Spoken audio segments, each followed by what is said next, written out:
Lorsque le destin les a réunis, ils n'auraient jamais imaginé que leur amour serait mis à l'épreuve par les promesses du passé.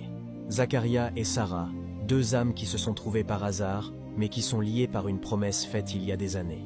L'amour peut-il vaincre les obstacles et les secrets du passé? Suivez cette histoire de karma. Sarah, tu n'as pas ton mot à dire, cria son père, Papa Omar, en tapant du poing sur la table. Comment ça, je n'ai pas mon mot à dire? Papa, on parle de mon mariage, hurla Sarah, les yeux pleins de larmes et la voix tremblante de rage. Sa mère, maman Marie, silencieuse, observait la scène, car elle aussi avait déjà accepté ce mariage. C'est un arrangement familial, ma fille. Le mariage avec ton cousin est une promesse de longue date, rétorqua maman Marie. Je ne suis pas un accord commercial. Je suis ta fille, pas un contrat. Tu te marieras avec ton cousin, point final. Tonna Papa Omar, les sourcils froncés, son regard dur planté dans celui de sa fille. Sarah se figea, ses mains tremblaient, son cœur battait à tout rompre. Papa, tu es sérieux là? Depuis quand je blague avec ce genre de choses? C'est décidé depuis longtemps. Tu sais très bien que la famille Diouf et la nôtre ont une promesse à honorer. Une promesse que vous avez faite, pas moi. J'étais une enfant. Je ne veux pas de ce mariage. Je ne veux pas de lui. Sa voix s'était élevée sans qu'elle le réalise. Maman Marie, assise à côté, baissa les yeux, mal à l'aise. Tu n'as pas le choix, ma fille. C'est comme ça. Et puis cet homme est un bon garçon. Il est médecin, il a un avenir. Tu ne trouveras pas mieux. Ah donc c'est comme ça? Je suis un pion à marier au plus offrant? Vous pensez vraiment que c'est ça ma vie?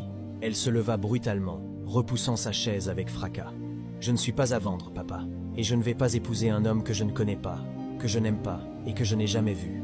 L'amour viendra après, rétorqua Papa Omar. Ce mariage est stratégique. Il unit nos deux familles. Ce n'est pas négociable. Et si je refuse? Tu vas faire quoi? Me renier? Papa Omar resta silencieux une seconde, son regard pesant. Si tu refuses, tu n'es plus ma fille. Ces mots violents firent mal à Sarah, très mal même. Sa gorge se serra, ses yeux se remplirent de larmes qu'elle refusa de laisser couler. Elle regarda sa mère, espérant un signe de soutien. Mais tout ce qu'elle reçut, ce fut un regard fuyant. Très bien, si c'est ce que vous voulez, alors je m'en vais. Elle ouvrit la porte. Avant de sortir, elle se tourna une dernière fois. Je ne suis pas une marchandise. Vous comprendrez peu, être un jour, mais ce sera trop tard. Et elle claqua la porte derrière elle. De la ville, dans un appartement élégant mais chargé d'une atmosphère électrique, Zacharia rentra épuisé après une longue journée à l'hôpital. Sa mère, debout dans le salon, attendait, les yeux plissés, les bras fermement croisés, prête à entamer une discussion qu'elle savait inévitable. « Zacharia, il faut qu'on parle sérieusement. Tu passes tes journées à courir entre les patients, mais tu ne penses jamais à ton avenir. » lança-t-elle d'un ton autoritaire presque reprochant. Zacharia posa son sac et soupira, la fatigue visible sur son visage. « Maman, tu sais que j'aime mon métier, mais je ne suis pas prêt à me marier juste pour faire plaisir à la famille ou suivre des traditions. Ce n'est pas une question de vouloir ou de pouvoir, dit sa mère. Puis elle se redressa, sa voix se fit plus ferme, presque tranchante. Ce n'est pas une question de vouloir, Zacharia. Tu es fiancé depuis longtemps à ta cousine Sarah. Nos familles ont tout organisé depuis longtemps. Ce mariage est un engagement, un honneur pour notre famille. Zacharia fronça les sourcils, la colère montant lentement. Moi, je n'ai jamais été informé. Je ne savais rien de ce mariage arrangé. Comment peux-tu décider pour moi sans même me consulter? Sa mère leva un sourcil, dédaigneuse. Tu n'as pas à tout savoir. C'est ainsi que ça fonctionne dans notre famille. Tu vas te marier avec Sarah, que ça te plaise ou non. Je refuse, maman. Je refuse qu'on me force la main. Je suis un homme libre, et ce mariage ne sera pas mon choix. Son regard changea brusquement, la colère illuminant ses yeux. Tu ne peux pas faire ça. C'est ton devoir, Zacharia. Tu dois penser à l'avenir de la famille, à ta responsabilité. Ne sois pas égoïste. Sans un mot de plus, Zacharia attrapa ses clés sur la table, la tension palpable dans chacun de ses gestes. Il ne pouvait plus rester une seconde de plus. Si c'est comme ça, je m'en vais. Je ne resterai pas prisonnier d'une décision que je ne partage pas. Il claqua la porte derrière lui, laissant sa mère seule, criant son désespoir dans le vide. Fort derrière lui, mais il ne voulait plus rien entendre. Il avait besoin de fuir, de respirer loin de cette famille qui voulait étouffer sa vie sous le poids des traditions.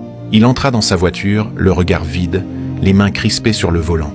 Il démarra sans vraiment savoir où aller. Juste loin d'ici. Dans sa tête, tout était en train d'exploser. Comment pouvait-il être aussi égoïste? Lui imposer un mariage avec une femme qu'il ne connaissait même pas, sans jamais lui demander ce qu'il voulait réellement. Comme si sa vie ne lui appartenait pas. Une rage sourde monta en lui, brûlante, violente.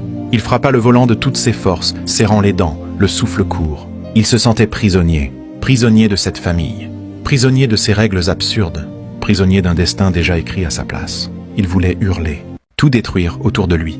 Puis soudain, alors qu'il relevait les yeux, perdu dans ses pensées, une silhouette traversa brusquement la route. Il écrasa les freins, mais trop tard. Le choc fut violent, brutal.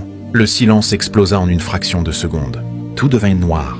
Le fracas projeta Zakaria vers l'avant. Le choc secoua toute la voiture. Son cœur tambourinait dans sa poitrine. Ses mains tremblaient encore sur le volant. Il cligna des yeux difficilement, le souffle coupé, avant de tourner lentement la tête vers le pare-brise fissuré.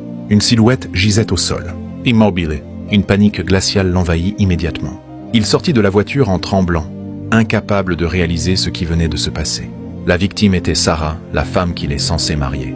Son visage était pâle, ses yeux ouverts dans un silence terrifiant. Zakaria tenta de parler, mais aucun son ne sortit. Son esprit s'embrouillait complètement.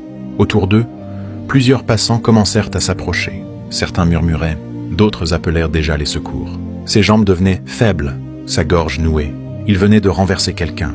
Puis soudain, son instinct de médecin reprit le dessus. Elle perdait trop de sang. Ses lèvres devenaient blanches. Son souffle était faible. Sans hésiter, il la souleva délicatement malgré la douleur dans ses bras. Il courut vers sa voiture, le cœur battant à tout rompre. Le trajet jusqu'à la clinique fut une véritable course contre la montre. Dès son arrivée, il ordonna immédiatement aux infirmières de préparer tout le matériel nécessaire. Il savait qu'une seule seconde pouvait tout changer.